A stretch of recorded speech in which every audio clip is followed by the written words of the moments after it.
they left a very bad taste because they weren't locals. Right.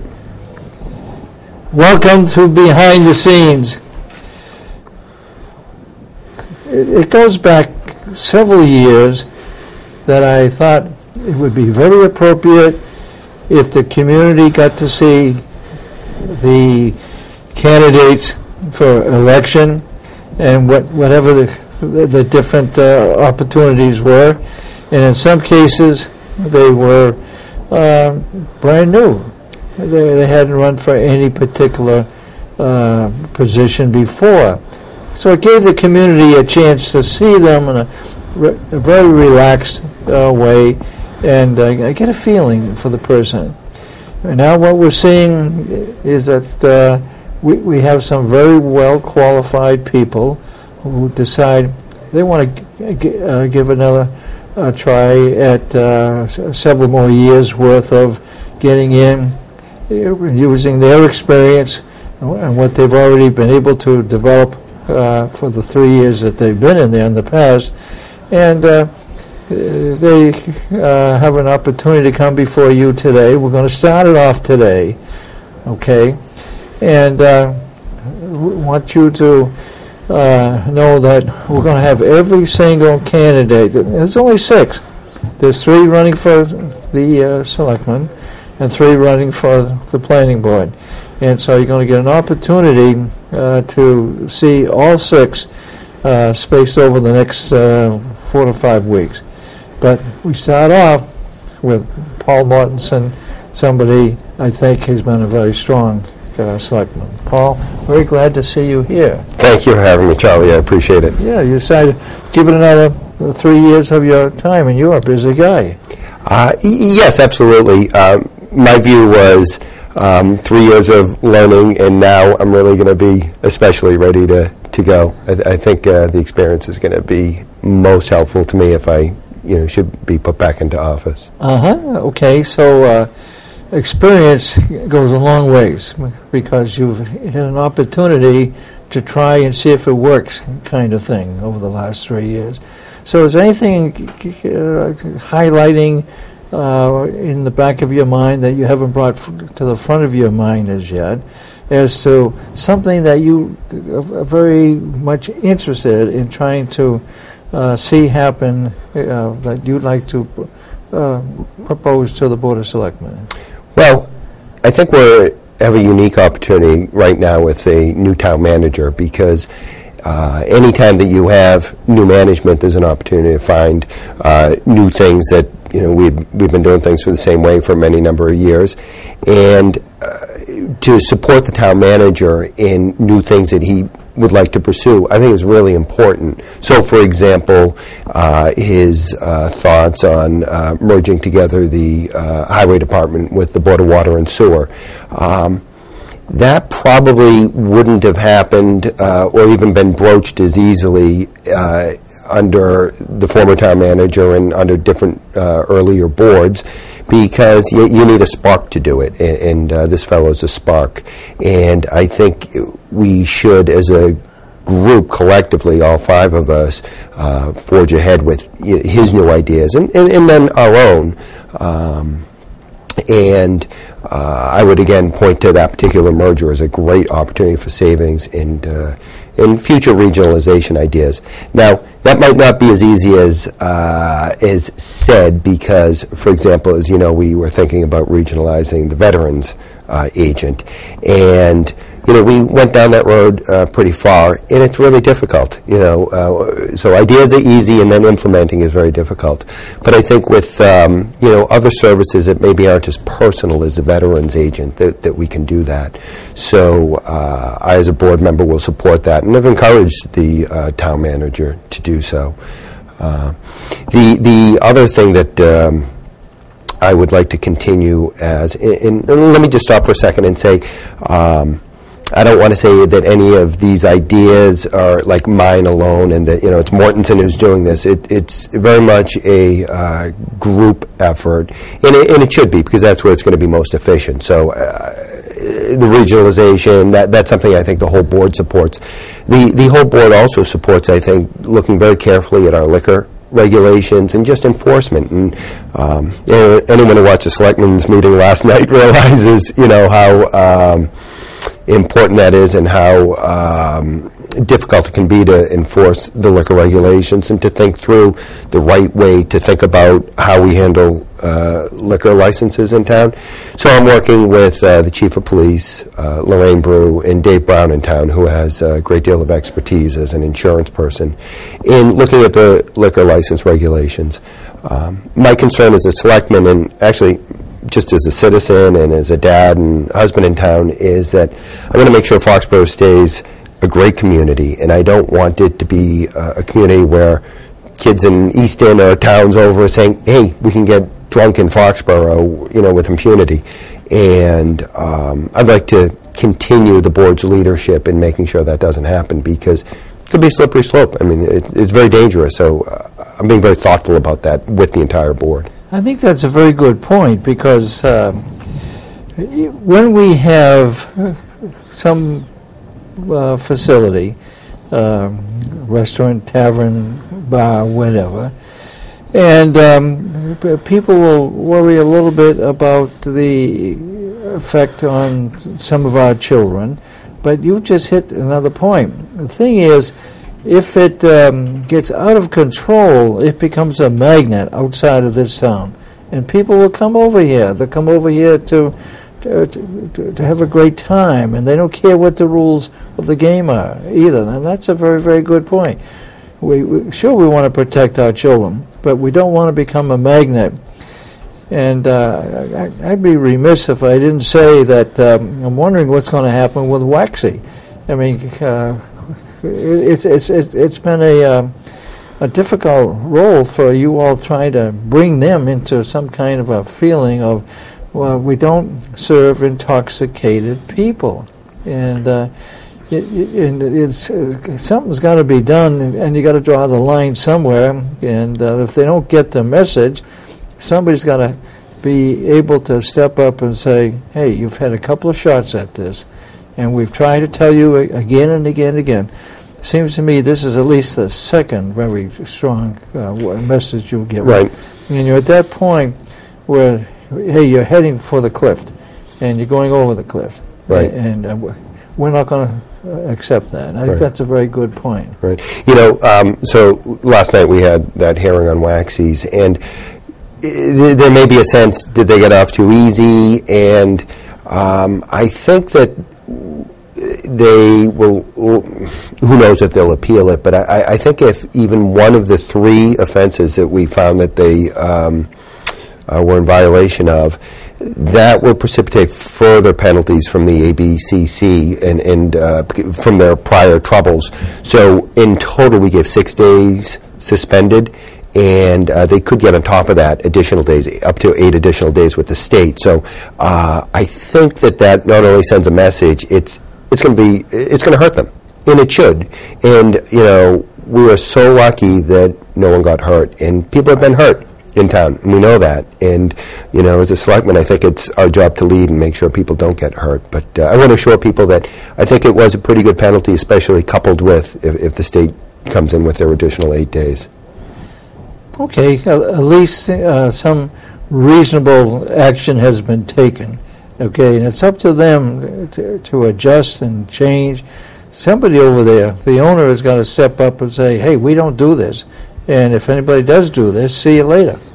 We're not going to hire you anymore. Goodbye. Yeah, absolutely. One of the things I said last night, and I had said it about some other violations that occurred a few years ago, is honestly, someone should be fired. If there's a violation and someone gets overserved, I would expect that someone at the establishment gets fired, and that I don't think happened, and I'm kind of disappointed on that.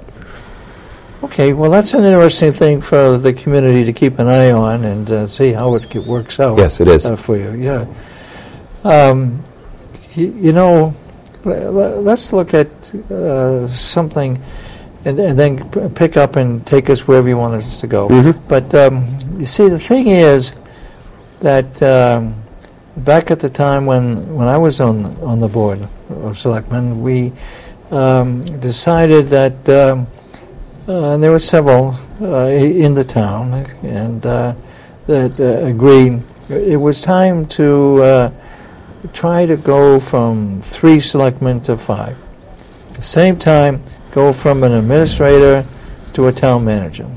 Okay. Now, I think most of us would agree that it didn't work the way we thought it was going to work, and I think things have changed. And Andy, what a great person he was. Amen. But at the same time, he wasn't reaching out to take the total responsibility of a town manager, because he would have to be involved deeply into the departments, and that's not the kind of thing he did. He was busy enough. First place, he had to be busy enough signing a lot of paper all the time. Absolutely, right. And he was lucky that he had Randy, and then the two of them seemed to focus on a lot of administrative kinds of things. Well, and then we have a Board of Selectmen that never particularly understood what the original thought about a 5-member group would be. And the group was going to be those looking into the future. That's what they were supposed to do. And it would result in a 3-year plan or a 5-year plan or whatever. But with the ability to bring committees, various committees, whenever they needed them to support the selectmen. But it was always looking forward. And there was a time when Capola and myself and about 5 others, we were looking into the future. And we're looking at open acreage that might be developed. If it did, look at for the impact on the school system and what have you. And so we need to look into the future, and we need to have that plan that we're required to have. Maybe we have submitted. It was the emergency plan, because when there's an emergency plan, you don't have time to decide who's in command and who's responsible for this, who's handling communications and who's handling logistics and whatever. Whether it's environmental or whether it's an outside negative source causing it, we need to be able to react to that. And we also need to know how we interact with a higher group, a Massachusetts group. Also, what's Mansfield doing? What's Sharon doing? And are they being activated in one form or another? So it became looking around at the model. And there's some pretty good models in Norfolk County where you do have 5. And what they do, they're looking ahead. And what the poor town manager is doing is trying to see where they're going so he can orientate his departments to get in tune with what they're trying to achieve over a period of time. And he's the boss. And the town manager is the boss, and it's clear to see that that's what Kevin represents. Whether it was Easton town manager's job or the Hingham's town manager's job, I mean, he knows what he's doing. Oh, he most certainly does, and he's definitely got a different management style than Andy, and both are fine, actually. Right. But it's a very different style that Kevin has, and I think that will help change, and I think positive change. Probably would be the same degree of change if we had Kevin for 30 years and, went over to Andy. Right. It's just change is good, different way to look at things. He is very supportive of, being forward-looking, and I give credit to our board that we've forced ourselves to write down goals and objectives, which I actually only went along begrudgingly because sometimes I think it can just be people put down low-hanging fruit when they, do goals and objectives. Okay, we woke up in the morning, accomplished that, and please. But, I think we've put together some good goals and objectives and are working towards those. So I would say, good for the board on that. And Kevin is taking it very seriously, as he should. So I think there's positive news in that regard. I get the feeling too, Paul, that there's a good relationship between the town manager and the board. Yes, I think there is. On a personal level, I like almost everyone, so I personally like Kevin, and I appreciate his energy, and I really appreciate, too, that he offers his opinion on items and does so in a very respectful way. He's not saying, this is the way you should do it or you're stupid. I'm not trying to take over your responsibility. I must say, he's been doing town government for 30-some-odd years, and I've been selectman for 3, and I was on the AdCom for 3 or 4. So it's pretty nice to get someone who's is free with their professional Got a opinion. lot of experience, doesn't he? Absolutely. Doesn't mean he always, it has to be right, but he will be heard. He's been on this program twice already, and he wants to get on a third time. Wow, good for him. Well, it's an easy walk down here from Town Hall, so. Well, he wants to be able to stay on top of the budget and see where it can be, brought into a point. And I like that idea, by the way, of having a DPW. I really do. I've been in favor of that for a couple of years. And I think the savings, I think we're talking something like, $300,000 or something of that type. But I think what we're going to end up having is an engineer outside. That's right. And that's going to be good to separate that, because it gets intertwined with some of the activity with the highway department right now. But there are days when we can see that water and sewer have to go on out and get trucks and different equipment, and they rent them and they do this when they're sitting right over there at the highway department. Exactly. And they could save a lot of money just using theirs. Yeah, I hope we do not miss the opportunity to do this. I think it would be a shame. You're much in favor of it. I am, and I think, again, it's strike while the iron's hot. I think we should do it now. Okay. Now, what's the message you want to give to the community?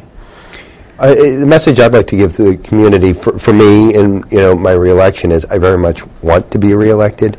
I think that if you're putting in the pro columns for Paul, what I do right is I take the issues and look at them each individually. I come to them with I like to think no preconceived notions or baggage, so to speak, that I've been friends with so and so for 30 years, I have to do it this way to help my friend. Not that others do, but I like to take fresh looks at things, and very diligent and open in articulating my positions on things. What you see is what you get, basically. And that's got me in trouble in the last 3 years. And part of on the side that I think I'll be better at in the next 3 years is on a personal level.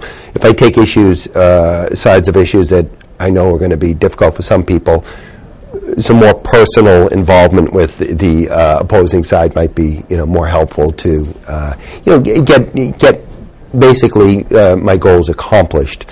So what you'll see from me actually is continued fiscal conservatism. I think of myself as very tight with money, and especially tight with the town's money.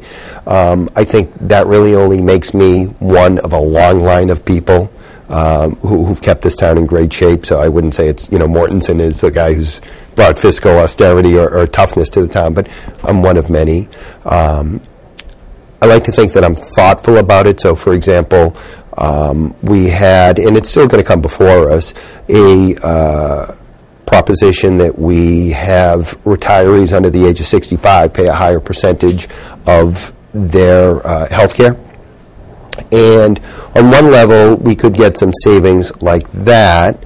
However, on the other level, I really want to pursue the issue of, and I talked about this with Dr. Martis, is, well, that might actually wind up costing us more because we won't induce people to retire earlier.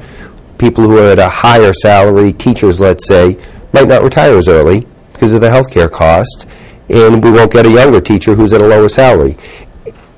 I'm not sure what the right answer is yet, but I really want to pursue with the town accountant and Paul Jackson, who's with the schools, what might those numbers be? So it's easy to say, healthcare, we ought to cut their costs, the retiree, make them pay more, but it might cost us more in the long run. But it's well worth looking at, that's what you're saying. And then let's make a decision after we know that.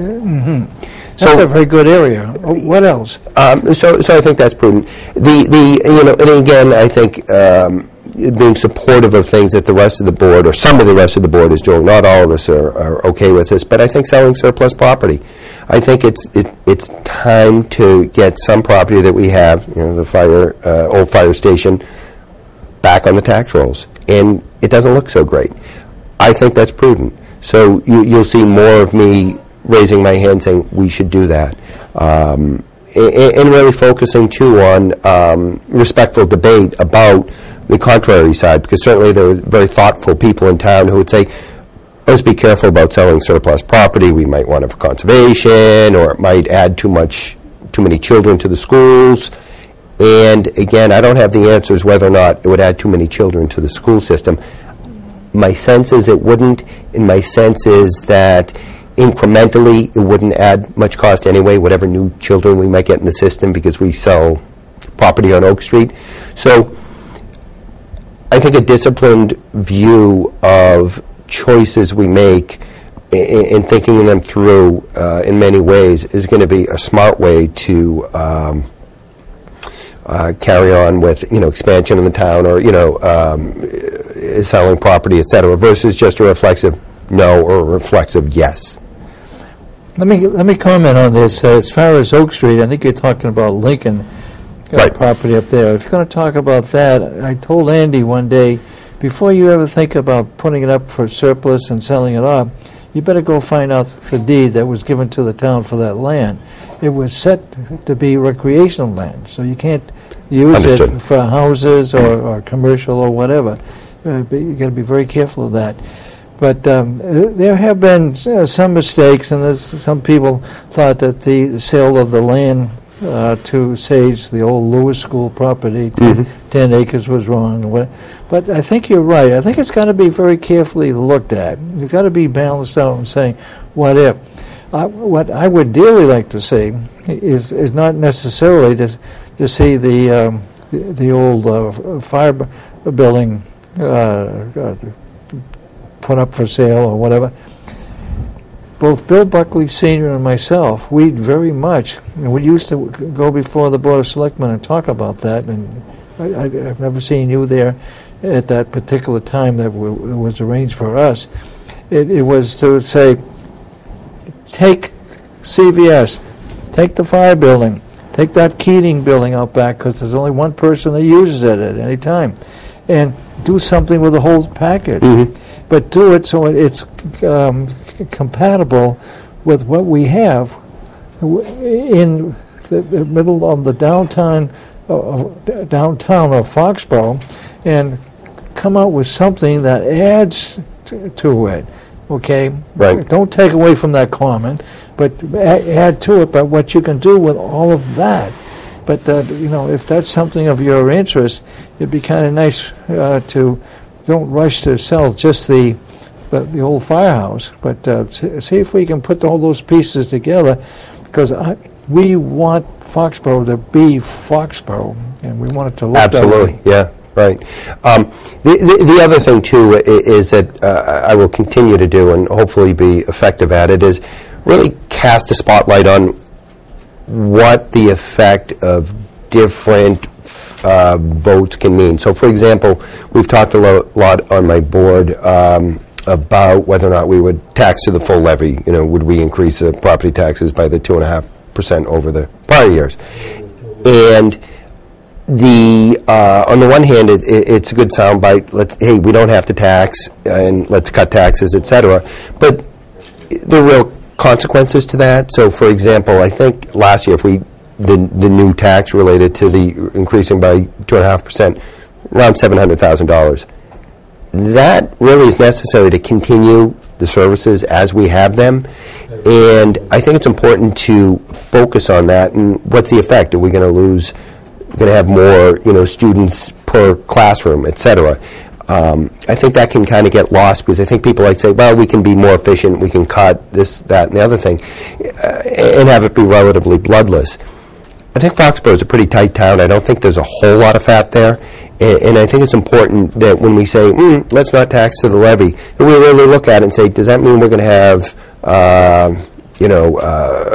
horrible streets? Or really, most important, because I'm a dad with 3 kids, is, are we going to have poorer schools? And what really all that multiplies to is, if you just want to be dollars and cents, if we live in a town that has poorer schools, poorer streets, our property values go down. So there's a whole mix of things, and I just, again, want to cast a spotlight on that over the next 3 years, that it's not just, no new taxes, it's what's this mean to our town, our property values, our children's education, et cetera. So I don't mind doing that. I actually like being, casting a light on that, but sometimes it can be difficult, especially if you're running for re-election. Okay, we got like a minute to 2 minutes, because with 6 candidates, we had to give you each half an hour instead of the regular. Did a half hour go by? A half hour goes Wow. by real quick. So I'm not going to say a word. I want you to wrap it up any way you want, with any comments you want. Okay, great. Thank you. Again, thank you for having me. I really appreciate the opportunity. So really what I'd like to tell townspeople is that I've loved being their selectman for the last 3 years. I would love to be their selectman again for another 3 years. I think I can take what I've learned from the good things and the mistakes I've made and be a better selectman. I want to continue being financially conservative in a very smart way, and I want to continue to look at public safety, which actually is the most important job. I should have put that number 1 with liquor license violations. And I want to continue, and I think I've actually been pretty good at this, being accessible to people. I love when I get phone calls. And I will continue to learn from people and, change course when I've, need to. So, again, I would love it if people would vote for me. If they have any questions about positions I have, because I've taken some controversial positions, I would love for them to give me a call, especially about meals tax. We didn't talk about that. And your phone number is? 508-543-2424. 2424. 2424. And so, please do so. And, thank you for your consideration. Glad you were here. Thank you, Charlie. I appreciate it. Good luck. Thanks. I think that's our show. Thank you very much for tuning in. And now I know it's our show, because we don't have any of the cameras lit. Okay, but that's, unfortunately, that's what...